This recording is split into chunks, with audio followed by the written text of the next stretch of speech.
Datuk Aziz katakan, kita juga membesar dalam UMNO.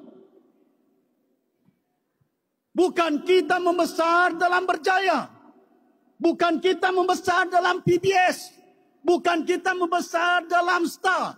Tapi kita berbekalkan dengan niat nawaitu. Bahawa niat kita untuk membela rakyat Sabah supaya ada kemajuan mereka. Itu cuma vehikel. Itu cuma landasan. Asnonya, UMNO-nya, warisannya. Ada orang yang berkata bahawa kita perlu naik kapal yang besar untuk menang kejayaan.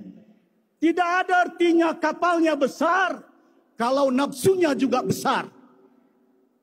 Kapal besar kalau umatnya besar nafsunya, kapal itu akan tenggelam. Tapi kapal kecil seperti warisan, kalau jiwanya kental, insya-Allah kita akan dapat mencapai matlamat kita. Mengapa harus bingung kepala kita? Seringkali bisa saya turun ke Keningau, turun ke Kudat, tidur di Bangge, sampai ke Sipitang, mempersoalkan siapa gabungan, siapa alliance. Jangan bimbang tentang alliance. Jangan bimbang tentang gabungan.